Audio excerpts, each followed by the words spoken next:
Chers amis, ce Shabbat, on va lire la parashat Beshalach. La parashat Beshalach, c'est une parashat fondamentale, très connue pour l'histoire de Kriyat Yam-Suf qu'elle nous raconte, mais aussi pour le parashat Aman, la section dans la parashat qui nous relate la descente du man, de la manne du ciel, par laquelle se sont nourris les Béné Israël pendant 40 ans dans le désert. Donc, si on devait couronner une paracha de la Torah comme étant la paracha de la Emouna, je pense que parmi les parachutes qui auraient été choisis, certainement, la paracha de Beshalach aurait eu une place d'honneur dans ces parachutes-là. Parce que déjà, Kriyat Yam-Suf, le nest le plus grandiose qui se soit produit dans l'histoire, Kriyat Yam-Suf, une mer entière se forme en 2 ou en 12 ans, selon les Midrashim, c'est quelque chose que j'ai jamais vu. Et si on ajoute tous les miracles que Hachamim nous raconté dans les Midrashim, c'est encore plus. Et encore, la descente de la manne. La manne, les Israël se sont nourris pendant 40 ans, rien que de la manne qui est tombée du ciel. Dans le Midrash, il est dit que la manne est tombée à une hauteur de 60 amot, 60 coudées, 30 mètres de hauteur. Et c'est seulement après qu'elle se résorbait petit à petit et qu'elle descendait. Pourquoi? Pour que toutes les nations qui entouraient le désert, elles puissent le voir de loin. Ils voyaient de loin un peuple qui était dans le désert, nomade, parce que vous savez, le campement d'Israël dans le désert, c'était pas quelques mètres carrés, c'était des kilomètres carrés. Le campement d'Israël, c'était 12 km sur 12 km. 12 km sur 12 km, c'était le Mahané d'Am Israël. Donc c'était immense. C'était un peu plus grand que Monaco quand même, n'est-ce pas? Donc on voyait, ça se voyait de loin. Et quand la manne tombait du ciel, on la voyait de loin. Et c'était et cette manne, elle aussi, elle nous a renforcés dans la Emouna. Donc cette paracha, si on veut vraiment se renforcer dans la Emouna, c'est cette paracha. Et d'ailleurs, vous savez qu'il y a une ségoula, le Rabbi Menahem Mendel de Ribenov, un des grands tzadikim qui a eu il y a 200 ans environ, il a dit, il y a une grande ségoula, le mardi de la paracha de Beshalach, de lire la paracha de Parashat Aman, Shnai Mikra V'Echad Targum, et il y a des prières qui suivent pour la Parnassa. Et donc quand on fait ces prières-là, c'est une grande ségoula pour avoir une bonne Parnassa. Donc, Akadosh Baruch Hu nous a fait descendre la manne pendant 40 ans. Mais il y a des détails dans cette manne qui sont un peu à étudier, à comprendre. Pourquoi il fallait que la manne tombe chaque jour? Pourquoi ne pas qu'elle tombe une fois par semaine? On ne va pas au super chaque jour. On achète une fois pour toute la semaine, c'est suffisant. Pourquoi il fallait que chaque jour elle tombe? Alors justement, il y a encore d'autres que je passe parce qu'on n'a pas le temps aujourd'hui. De là déduisent les Mefarshim, le Midrash aussi, que la manne n'est pas tombée seulement pour nourrir les Béné Israël, mais elle est tombée du ciel pour leur donner une leçon de Emouna et de Bitachon, pour savoir que jamais on est seul. Même si on est seul dans le désert, Akadosh Baruch Hu peut nous donner la Parnassa d'une façon qu'on ne s'imagine pas. D'ailleurs, il suffit d'observer dans la zoologie, dans la botanique, comment tous les animaux, toutes les espèces d'animaux et de végétaux trouvent leur Parnassa. La Mishnah le dit bien à la fin de Kiddushin, que toutes les morts, toutes les hayot, elles ont leur Parnassa, sans se fatiguer. Elles n'ont pas besoin d'aller 20 ans à la fac, n'est-ce pas, pour apprendre un métier, pour après peut-être trouver du travail, sinon aller chômer. Peut-être on va trouver de l'emploi. Non.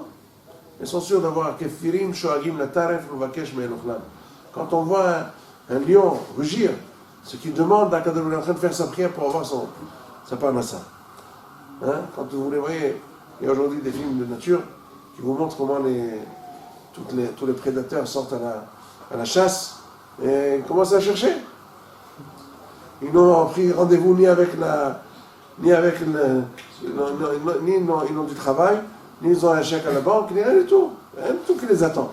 Ils sortent, ils vont, ils peuvent ne pas trouver. Et pourtant, toujours à Kadosh Baruch Hu leur trouve quelque chose. C'est très rare d'entendre parler que, sauf s'il y a une gzera minashamayim, qui est une sécheresse. Et alors, même pendant la sécheresse, Kadosh Baruch Hu leur donne aux animaux l'intelligence et l'intuition pour aller vers les régions dans lesquelles ils ont encore des ressources. J'ai vu des films documentaires sur les éléphants, par exemple, au Botswana. Hein, vous avez vu ça? Non. Quand il y a la sécheresse là-bas, qu'est-ce qui se passe? Ils font des défilés. Ils ont le flair pour savoir dans quelle région il y a encore de quoi boire. Et c'est très rare de voir un animal qui a fini par succomber à la sécheresse. Il est mort desséché. C'est très rare. Parce que toujours à Kadosh Baruch Hu leur a donné, on voit très bien qu'il y a un organisateur, quelqu'un qui a, à Kadosh Baruch Hu, qui a prévu, c'est pour ça le Midrash le dit très facilement, très clairement. Celui qui a créé le jour a créé sa parnassa. C'est pas possible, Kadosh Baruch Hu nous a mis dans ce monde. On ne s'est pas fait tout seul. Il y a bien quelqu'un qui nous a mis. Il est très intelligent. On respire l'intelligence de la Kadosh Baruch Hu. On la voit de tous nos membres, de tout notre bimbe. Iov disait, de ma chair, je me rends compte de la présence et de la providence de Akadosh Baruch Hu. Donc si Akadosh Baruch Hu nous a mis encore un jour au monde, il a bien prévu de quoi nous nourrir. Sauf si, haz v'shalom, il y a une gzera, qu'il doit se passer quelque chose de très mauvais sur les Israël, alors il peut y avoir des choses, des catalyses, n'est-ce pas, des choses de cataclysme, qui peuvent faire haz v'shalom. Mais sinon, tout le monde finalement trouve de quoi manger. Donc Akadosh Baruch Hu nous a donné cette leçon. Chaque jour, vous allez lever les yeux vers le ciel. Qui dit que demain il va avoir la manne? Qui dit qu'il va avoir la manne? On s'est habitué, si on travaille, on laboure la terre, on a de quoi manger, sinon il n'y a pas de quoi manger. Alors là, vous allez vous habituer que la manne va descendre du ciel. Comment la manne descend du ciel? Ça s'est jamais dit. Eh bien, Akadosh Baruch Hu va vous faire ce prodige-là chaque jour. Et chaque jour, vous allez lever les yeux au ciel. C'est bien que Rabbi Elazar Amodaï disait, celui qui a de quoi manger aujourd'hui, et se pose la question, que mangerai-je demain? C'est quelqu'un qui manque de Emouna. Il ne peut pas dire j'ai de la Emouna. C'est quelqu'un qui n'est pas sûr que celui qui lui a donné la nourriture d'aujourd'hui lui donnera aussi celle de demain. Il n'a pas de Emouna. Il faut s'imprégner de Emouna. C'est pour ça que d'ailleurs, il a fallu 40 ans, chaque jour, jusqu'à ce qu'Am Israël sont devenus Ma'aminim, Bene Ma'aminim. Devenus par les Emouna. Dans la Emouna, on a beaucoup plus de foi naturelle. Donc cette Tintenet Taman, cette fiole de la manne, Akadosh Baruch Hu a ordonné d'en prendre une partie, de la mettre dans une fiole et la garder dans le Beth Amikdash. Elle devait rester pour toutes les générations, pour que les générations à venir sachent les ma'anied de l'otechem, pour que les nouvelles générations sachent qu'est-ce que je vous ai fait manger pendant le désert. Et c'est bien, c'est vrai que quand le temps de Yirmiyahu et Navi est arrivé, alors il y en avait qui étaient paresseux d'étudier la Torah. Ils disaient, ouais, mais qu'est-ce qu'on va manger? Il faut bien qu'on fasse quelque chose pour la parnassa. Alors, Yirmiyahu et Navi leur sortaient de la fiole du Beth Amikdash.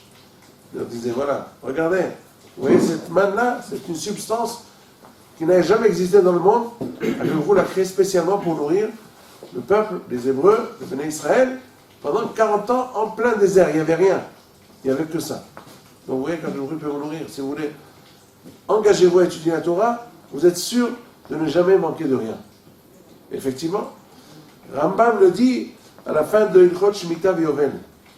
Quand il dit toutes les halachot des Kohanim que Béné Israël sont tenus de leur donner leur part, le maaser, les trumot, pour qu'ils puissent subsister, pour pouvoir continuer à servir à Akadosh Baruch Hu dans le Beth Amikdash et enseigner la Torah, puisque c'était le peuple qui enseignait la tribu qui enseignait la Torah essentiellement au Béné Israël. Le Rambam conclut en disant Velo Shevet Levi Bilvad. Ce n'est pas seulement la tribu des Lévi, qui s'est engagé dans le chemin de la Kadosh Baruch Hu pour enseigner la Torah, mais Kol Ish Asher Nedavo Libo, chaque homme, chaque personne qui a voulu accepter le joug de la Torah, le fardeau de la Torah, s'engager dans la Torah, laisser tomber toutes les futilités du monde, ne pas courir derrière le matériel, mais s'engager dans le spirituel, dans la Torah, il peut être sûr et certain, comme ça dit le Rambam, qu'Akadosh Baruch Hu ne le laissera jamais tomber, et lui donnera tout ce qu'il aura besoin pour toute sa vie, sans qu'il ait de soucis à se poser. Et c'est pour ça que Hachamim ont fini par dire Lo nitna Torah ela le'ochle haman. La Torah n'a été donnée que pour ceux qui ont mangé la manne. Ça veut dire, dans le pshat, textuellement, ça voudrait dire que la Torah n'aurait pas pu être ingérée, digérée par quelqu'un d'autre que celui qui a mangé la manne du temps de Midbar. Pourquoi? Parce que la Torah était difficile à tout étudier, tout comprendre. Il faut s'investir beaucoup. Si on a par-dessus, on a aussi les soucis de Parnassa, alors on ne peut pas l'étudier. Alors, ça c'est le pshat, c'est vrai que la Torah a été donnée quand il n'y avait pas de soucis d'Israël. Ils ont pu, surtout la première génération qui devait être la génération pionnière, pour faire transmettre le message de la Torah aux générations futures, il fallait qu'elles s'imprègnent complètement corps et âme. Pendant ces 40 ans, ils étaient complètement investis dans la Torah. Qu'est-ce qu'ils faisaient toute la journée? Ils devaient s'ennuyer à mourir. Qu'est-ce qu'il y a à faire? Rien, le désert. Et en plus, il y a des nuées qui ne vous laissent même pas regarder ce qu'il y a dans la maison. Rien. Qu'est-ce qu'il y a à faire? Ni travailler, ni labourer. Ah, il y avait la Torah. Ils enseignaient. Moshe Rabbeinu enseignait à Aaron, aux Zekenim, les Zekenim, aux Sarei Alafim, Sarei Meot, Sarei Hasarim, Sarei Hasarot. Et tout cela, ils venaient qu'étudier la Torah. Toutes les halachot que nous avons aujourd'hui, halakha, les Moshe Messinaï. Et ne parlons pas des 3000 halachot qui ont été oubliés du temps de Moshe. Rien que du temps de Moshe Rabbeinu, quand il est décédé, 3000 halachot ont été oubliés. Il a fallu que plus tard arrive Otniel ben Kenaz, qui les a rappelés. On venait Israël Nipil Poulo. Il a fait des déductions l'une de l'autre. On voit que c'était des géants de la Torah. On n'a même pas une idée de qu'est-ce qu'ils étaient. Ils ont reçu la Torah directement de la Kadosh Baruch Hu. Ils avaient besoin de 40 ans pour l'étudier. Et cette Torah, il fallait l'approfondir. Il fallait être il fallait être complètement libre de tout souci. Alors, la Kadosh Baruch Hu nous dit voilà. Non seulement du temps. Alors, qu'est-ce que ça nous apprend pour aujourd'hui? La Torah est éternelle pour maintenant. La Torah, elle est éternelle. Elle a un message pour toutes les générations. De nos jours aussi, c'est pareil. Celui qui veut vraiment devenir un Talmid Chacham, connaître la Torah, être proche de Akadosh Baruch Hu, de par la connaissance de la Torah, de par son accomplissement, dans la perfection, il faut qu'il adopte la même position que les Ochlei Haman. Ochlei Haman, ça veut dire être sûr et certain que la main va lui tomber demain. Pas de souci. Pas de souci. C'est devenu aujourd'hui une formule française, mais pas de souci. Rien du tout. Je m'engage à étudier la Torah. Je suis sûr et certain à 100% que la Kadosh Baruch Hu me donnera de quoi manger. La Gemara raconte dans le Ktubot d'Afsaner Zayin en Bet, il y avait un Ani, un pauvre. Il est passé devant la maison de Rava. Rava lui dit viens, tu veux manger? Viens, rentre. Qu'est-ce que tu as l'habitude de manger, mon cher ami? Ah, moi j'ai l'habitude de manger un poulet farci, eh bien, comment on dit, dans le golette pétouma. Pétouma, ça veut dire qu'elle était engraissée. Engraissée. Mais il y a une yachan, pas du vin, pas du sang. Du vin vieux. Il y a quelque chose qui a du vin de cave. Déjà, quelque chose comme 10, 20 ans, pas moins de ça, à moins de ça, je ne peux pas manger. Je ne pourrais pas, mon estomac ne pourra pas avaler. C'est impossible. Il a dit, bon vieux, hein, tu as du... Dis-moi, pour qui tu te prends? Tu rigoles quoi? Tu n'as pas de quoi manger? De quoi? Qu'est-ce que tu as? Qu'est-ce que c'est que ce... Tu es mefounak? C'est de la gâterie, ça. Encore, il avait les mots dans les lèvres. La sœur de Rava, qu'il n'avait pas vue depuis 13 ans, elle arrive, tape à la porte, comme cadeau, elle amène à son frère bien-aimé. À l'époque, vous n'avez pas des cadeaux comme aujourd'hui, dans les paquets, avec les papillons et tout ça, non. Ils amenaient un plateau avec des victuailles, ce qu'on appelle les victuailles. Vous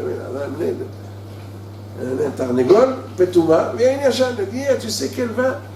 Ça fait 13 ans que je ne t'ai pas vu, depuis que je t'ai quitté. J'ai commencé à garder du vin pour qu'il soit assez vieux pour toi. Du bon vin. Voilà, je t'ai amené pour aujourd'hui. Et tarnégol, Petouma, exactement ce que ce pauvre individu a demandé. Alors, comment dire, Rava, il en était asphyxié, il ne savait plus quoi faire. Il dit, désolé, je demande pardon. Tu as raison, c'est toi qui as raison. Parce que j'ai envie de vous dire que ce pauvre, quand Rava lui a dit qu'est-ce que c'est, tu es gâté, il a dit, monsieur Rami, si tu veux pas, tant pis, hein. Moi je t'ai rien demandé, hein. Il est écrit dans le pasouk, Poteat yadecha, ve'ata noten lahem et ochlam be'ito. C'est quoi be'ito? Kadosh Baruch Hu, il ouvre sa main pour laisser couler l'abondance et donne ochlam, la nourriture des gens, n'est-ce pas, be'ito, à son temps. Pourquoi tu commences par le pluriel et tu finis par le singulier? Ochlam, pluriel. Be'ito, singulier. Alors ça veut dire, il dit, moi j'ai appris, il dit, ce pauvre monsieur, il dit à Rava, moi on m'a enseigné, c'est écrit au singulier parce que chacun, à Kadosh Baruch Hu, lui amène ce qu'il a besoin. C'est pas la cantine ici, c'est pas l'armée. Tout le monde mange ce qu'il y a. Non, Kadosh Baruch Hu, il donne à chacun, il donne pinouk. Il lui donne, il le gâte. Ah, tu aimes ça? Tu veux, chacun il donne ce qu'il veut. Moi, je me suis habitué avec ça. Désolé, c'est comme ça que je mange. Tu veux pas, tant pis. Moi, j'en fais pas une maladie. Moi, j'irai ailleurs et je mangerai ce que j'ai. Alors, Rava, il a dit, ah, je suis désolé, je demande pardon. Il a demandé pardon. Parce qu'il a vu que sa sœur, qui n'était pas venue 13 ans, exactement à son moment d'arrivée. À savoir, c'était pas un rêve, c'était pas Léonavi qui s'est transformé en sa sœur. Je ne sais pas.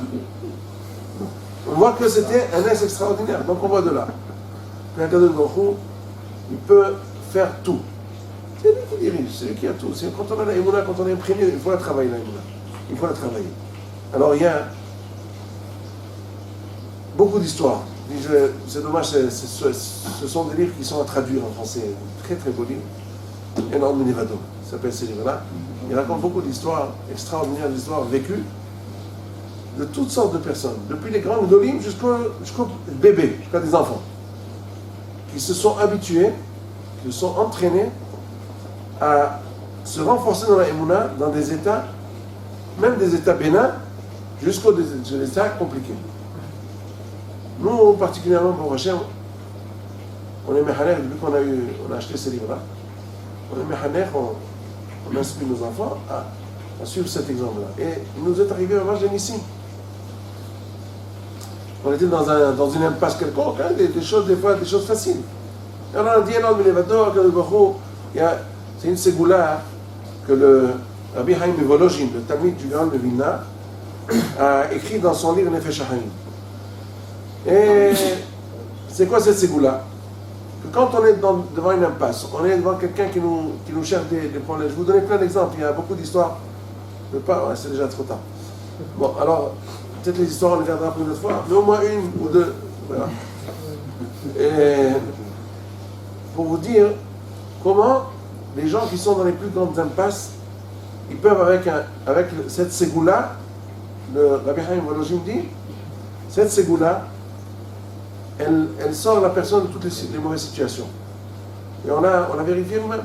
C'est quelque chose d'incroyable mais vrai. C'est quoi cette ségoula? Cette ségoula, c'est de dire, je ne connais pas exactement la formule par cœur, une fois je la connaissais par cœur, mais ça fait longtemps que je ne l'ai pas récité.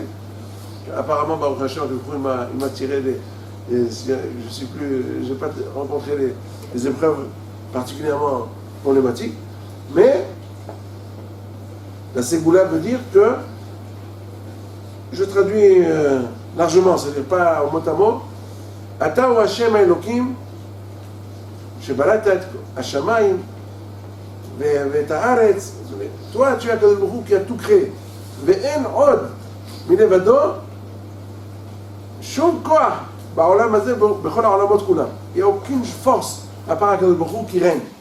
Personne au monde ne peut rien bouger sans qu'Akadosh Baruch Hu le veuille.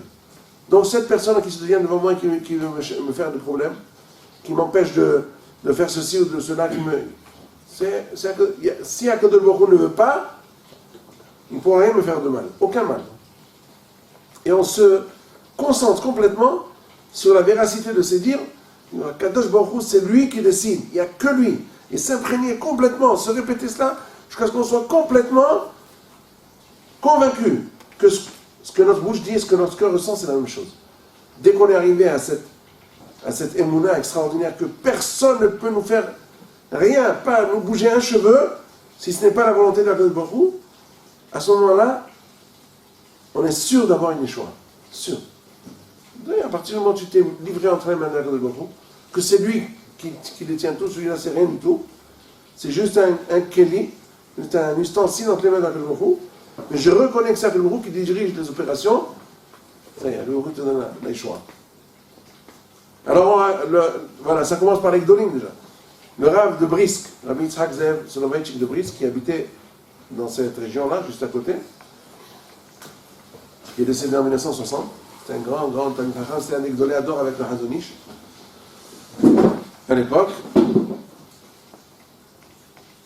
une fois on lui avait demandé, en Europe, à l'époque je ne sais pas si c'était des nazis ou des Russes, du temps des Russes, à l'époque des soviétiques, des bolcheviks, quelqu'un lui avait demandé un service, de lui faire passer une montre en or.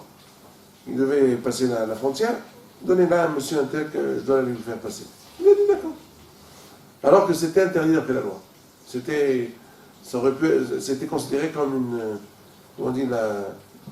Hein? La fraude. Non, pas de la fraude. Comment on dit ça? Contrebande. Contrebande. Oui, c'est la contrebande. C'est soupçonné d'être contrebande. Alors, quand il est passé, il est arrivé, ils sont passés par... Il y a des soldats qui sont montés dans le train. Vérification de tous les bagages. Il y avait plein de valises. Ils ont commencé à vérifier l'une après l'autre. Ils sont arrivés à la valise où il y avait la montre en or. Alors, dès qu'ils ont commencé à toucher cette valise, il y a le capitaine supérieur. Qu'est-ce que vous faites là-bas? Laissez juste tranquille. Sortez-vous. Venez vite, on n'a pas besoin. Ils sont tout de suite partis. Ils sont pas... Juste, ils arrivés à la montre en or, ils ont arrêté. Ils sont partis. Alors, on lui a posé la question, ceux qui étaient avec lui, ils tremblaient de peur. Ils ont dit, Rabbi, comment tu es resté si calme? Tu n'as pas eu peur? Il aurait dit, je vais vous dire quelque chose. Depuis que je suis sorti, j'avais toujours en tête la ségoula de Rabbi Haim Voloshin. Un homme Nevado.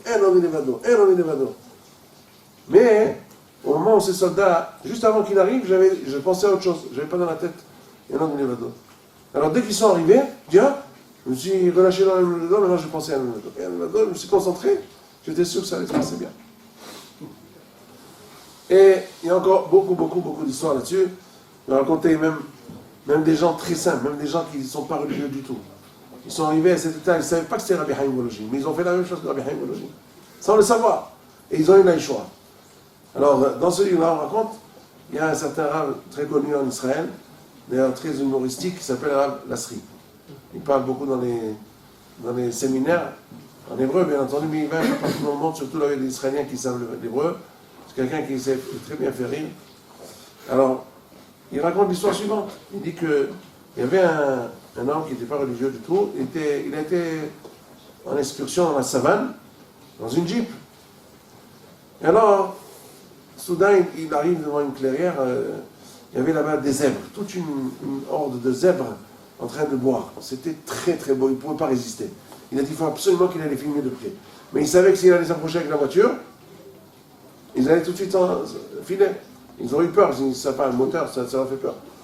Alors il a garé la voiture de loin, il est sorti avec sa caméra, et il s'approchait petit à petit, il s'approche, il commence maintenant à filmer, il voit très bien, il entend derrière lui un rugissement. Oh, ouais. Il se retourne, une lionne. Et rien, il n'est pas armé. Il a complètement oublié qu'il était dans la jungle. Alors qu'est-ce qu'il a fait? Il a compris que c'est fini. Il a commencé à prier à Dieu. C'est toi qui diriges le monde. Je te promets, si tu me sors vivant de cette situation-là, je te promets, je retourne tout de suite en Israël, je fais tchouva. En attendant qu'il disait ça, la lionne est approchée de lui. Il a reniflé un peu. Pas intéressant, il est parti. Lui, tout de suite, là, il a ramassé ses restes. Il est rentré dans la voiture. Il a tenu une promesse. Il est arrivé à Yerushalayim. Il est rentré dans le séminaire.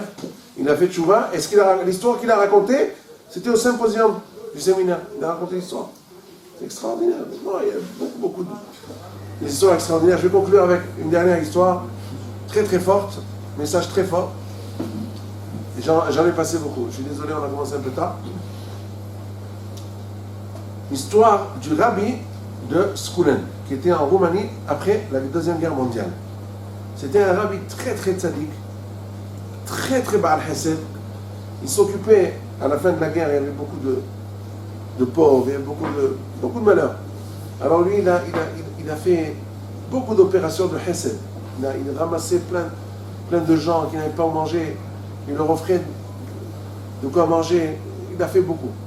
Une de ses activités, c'était de convaincre les Juifs de ne pas aller à l'armée de la Roumanie. Ne pas aller, parce qu'il leur a dit, écoutez, déjà les nazis, ils ont exterminé 6 millions de Juifs. Vous allez aller à l'armée, il ne va plus rien rester de Juifs entre vous, vous allez être assimilés. Quand on part dans l'armée, surtout une armée communiste, c'est fini, il n'y a plus de religion. Au bout de quelques temps, il oublie complètement qu'il est juif. Après, il va se marier avec une Goya. Donc c'est la suite des nazis. Donc il leur disait surtout ne pas aller à l'armée. Il leur expliquait comment c'est dangereux d'aller à l'armée. Alors il y en a beaucoup qui étaient convaincus, ils n'allaient pas. Et puis la chose a fini par se savoir chez les autorités. Ils sont venus, ils ont cassé la porte, ils l'ont pris tout de suite, ils l'ont jeté dans une cellule. Tzinok. Je ne sais pas comment on dit Tzinok en hébreu.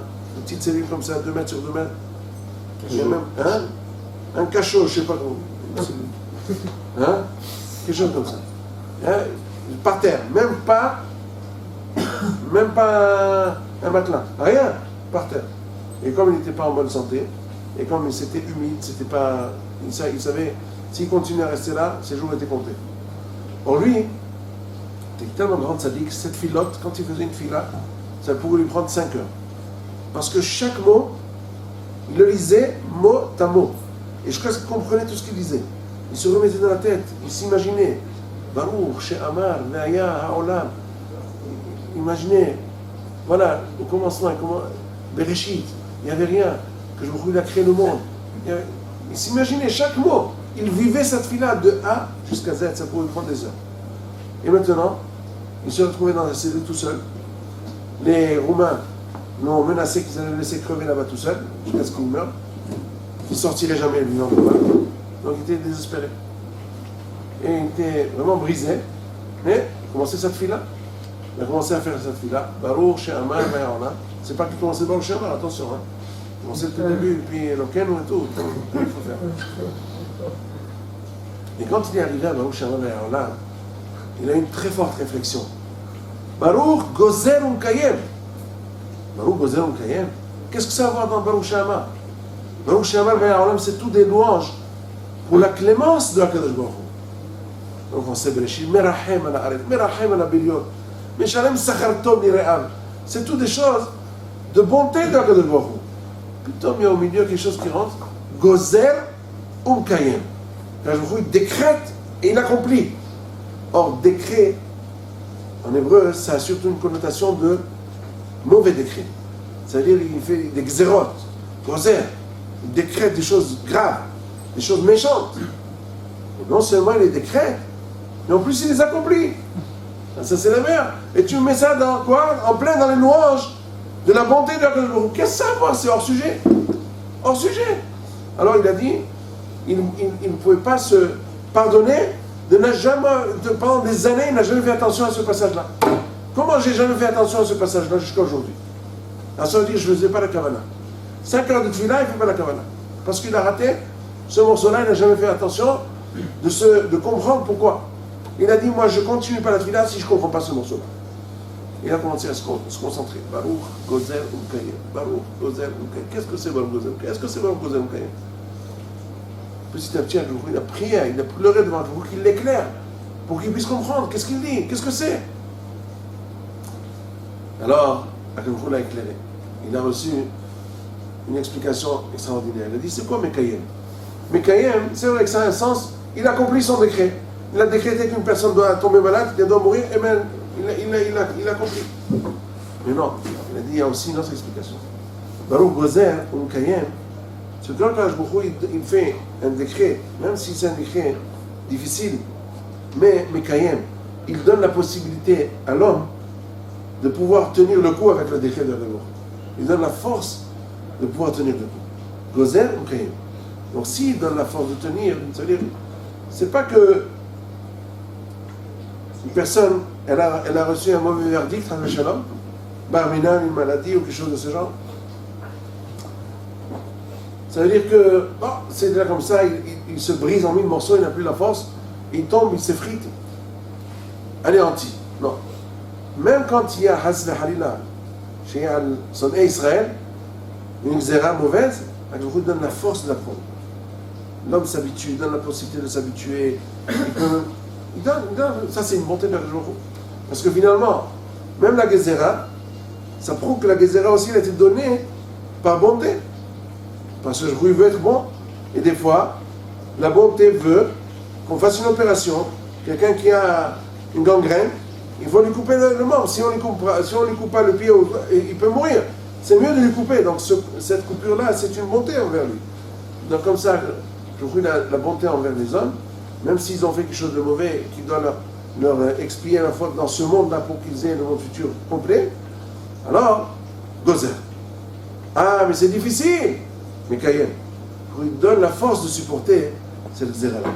Et avec ça, tout de suite, il a eu tellement il a reçu une confiance, une simha extraordinaire de savoir que c'est une explication. Maintenant, il a éclairé toute la tfila, il a continué à faire la tfila, et désormais il était sûr et certain qu'un jour le tirer de cette cellule, et c'est ce qui s'est passé. Au bout de quelques jours, les Romains l'ont fait sortir, ils l'ont libéré, il est sorti, il est venu en Israël, il a monté toute une chassidoute extraordinaire, et chaque année, le jour où il a été libéré, il faisait une seuda, et il disait à tous ses descendants l'histoire qui lui est arrivée, pour savoir que l'homme doit toujours être confiant à Kadosh Baruch Hu. Nous avons appris de Parashat Beshalach cette émouna extraordinaire. Non seulement Kadosh Baruch Hu, il a pu couper la mer en 12, ou en 2, ou en 12, mais aussi nous a fait descendre cette manne pour que nous sachions chaque jour s'habituer. Quelqu'un qui veut vraiment, au moment du mifhan, au moment quand il se trouve devant une épreuve, quand il se trouve devant une épreuve, qu'il puisse tenir, qu'il puisse vraiment avoir présente à l'esprit la phrase de Rabbi Haim Volozhin. Ça ne vient pas du jour au lendemain. Si on ne s'est pas habitué dans le quotidien, même pour des petites choses, de dire merci à Kadosh Baruch Hu, de parler avec Kadosh Baruch Hu, d'avoir confiance en Kadosh Baruch Hu. Donc des petites choses banales dans la journée. On va acheter une paire de chaussures, j'ai confiance en toi. Tu me diriges vers le magasin où je vais trouver ce qu'il me faut. Parce que vous savez, quand on achète des chaussures, des fois, on regrette de les avoir achetées. Elles nous font des ampoules et des néons et tout ce que vous voulez. On va de toutes les couleurs. Alors, il faut prier même pour ça. Il faut dire à Kadosh Baruch Hu, j'ai confiance en toi. Dirige-moi vers le bon magasin, vers le bon vendeur, qu'il n'y ait pas de trucs. Et que je dirige-moi aussi dans un magasin où je n'aurai pas de la pritoute. Que je puisse voir quand même des choses bien. Alors, quand on s'habitue à chaque pas de parler et d'avoir confiance en Kadosh Baruch Hu, qu'est-ce qui se passe? Le jour J, quand il y a une épreuve, on est déjà prêt. Comme on vient prêt à l'examen. On a bien appris tout le... Hein? On a appris toute la matière, on a bien appris. Alors qu'est-ce qui se passe? On arrive, on réussit. Et si on n'a pas bien appris, on n'est pas habitué, on arrive, zéro, on ne voit rien. Alors c'est pour ça qu'il faut s'habituer, il faut faire des exercices. Comme ça, quand il y a une épreuve, tout de suite on a la formule dans la bouche. Et l'homme il est vador, c'est toi qui dirige tout. J'ai peur de personne, j'ai peur que de toi. Et avec ça, on devient vraiment Ish Emouna. Et quand on a Emouna, on nous donne toutes les choses. Amen.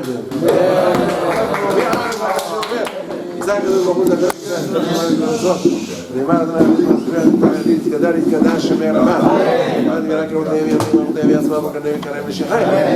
כל ביום בכל מהיר לכל בית ישראל בעגלה ובזמן קריב אמרו אמן.